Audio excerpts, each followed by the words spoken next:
Hello, আসসালামু আলাইকুম। কী অবস্থা সবার? কেমন আছেন সবাই? আলহামদুলিল্লাহ, আমরা সবাই ভালো আছি। তো এই তো আমরা গিয়েছিলাম পাসপোর্ট টু দ্য ওয়ার্ল্ডের অনুষ্ঠানে। আর এদিকে বাবু তো দাঁড়িয়ে ছিল পিছনে, এই ড্রাগনের মতো, ওটা দেখেও ভয় পাইতেছিল। তো এই তো পরে আমরা ভিতরে চলে গেলাম। আসলে আজকে আসছে বাংলাদেশের গায়ক জেমস। তো যেহেতু পাসপোর্ট টু দ্য ওয়ার্ল্ডের অনুষ্ঠানটা 4 দিন ছিল বাংলাদেশের, তো এক এক দিন এক একজন, বৃহস্পতিবারে আসছিল ইমরান।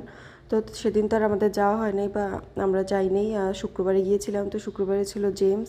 তো এদিকে জেমসের গান চলছিল, আর এদিকে তো মানুষজন সেই খুশি নাচানাচি করতেছে, মানে এক একজন এক এক পাশে, সামনে গান গান চলতেছিল আর এদিকে নাচানাচি করতেছে সবাই। আর যারা সামনে ছিল তারা আরও ভালো মতো দেখতেছিল, তো আমরা বেশি সামনে যাইনি, সামনে অনেক ভিড় ছিল। তো এই তো ওখানে কতক্ষণ ছিলাম, তারপরে চলে আসলাম। আমাদের যাদের বাচ্চা কাচ্চা আছে তাদের তো যেখানে খেলাধুলা দেখবে, খেলনা দেখবে, ওখানেই বাচ্চারা সব। তো কী করবো, এখানে বাচ্চারা খেলাধুলা করতে চলে আসছে, আমরাও চলে আসছি। আর ওই তো ওখানে জেমসের গান শেষ, উনি চলে গেছে, এখন এভাবেই গান চলতেছে। আর আমরা তো এখানে চলে আসছি, ওরা খেলাধুলা করবে। তো ওই যে সারা ভাইয়াকে নিয়ে খেলতেছে। আর এদিকে অনেকক্ষণ পর ওর বাবা কোত্থেকে জানি এই যে মুড়ি বানানি নিয়ে আসছে, আর সাথে জুস ছিল। তো সে খাইতেছে, আর এখানে বাচ্চাদেরকে আমি ডাকতেছিলাম যে আসো। তো এই তো আমিও আমারটা এখন নিয়ে নিচ্ছি, আমিও খাইতেছি, আর ওখানে ওরা খেলতেছে, কেউই আসতেছে না। আর এখানে তো খাওয়া দাওয়া শেষ, এখন আবার একটু ঘুরতেছিলাম। ওদের তো খেলাধুলা চলতেছে সামনে, এই যে একটার পর একটা গান চলতেছে। এখন আবার কে জানি আসছে, সেটা আমি সঠিক চিনি না। তো এখানে ওরাও খেলাধুলা করতেছে, আর আমরা এদিকে ছিলাম। মানুষজন অনেক কমে গেছে, যত অনেক রাত্র হয়েছে, প্রায় 10টার কাছাকাছি, তো এই জন্য ভিড় অনেক কমে গেছে। তো এই তো খেলাধুলা করে দেখেন বাচ্চা কাচ্চার কী অবস্থা, ঘেমে অবস্থা পুরো খারাপ।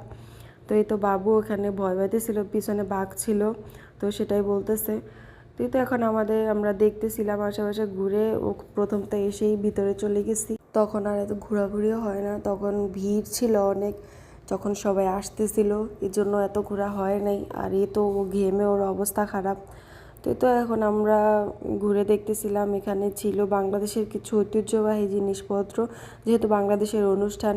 এখানে ছিল কাঁথা, হাত পাখা, আর এখানে তো কী ছিল এগুলি আমি সঠিক বলতে পারি না। কিছু ব্যাগ বা মানে হাতে বানানো কিছু জিনিসপত্র।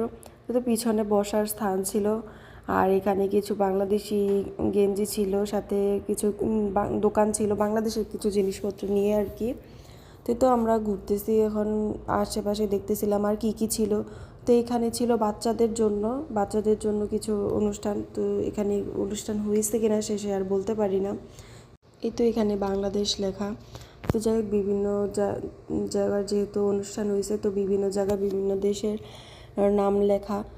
তো এখন আমরা চলে যাব, আমাদের চলে যাওয়ার সময় হয়ে গেছে, অনেকক্ষণ ছিলাম, অনেক রাত্র হয়ে গেছে। তো আজকের মতো এই পর্যন্তই।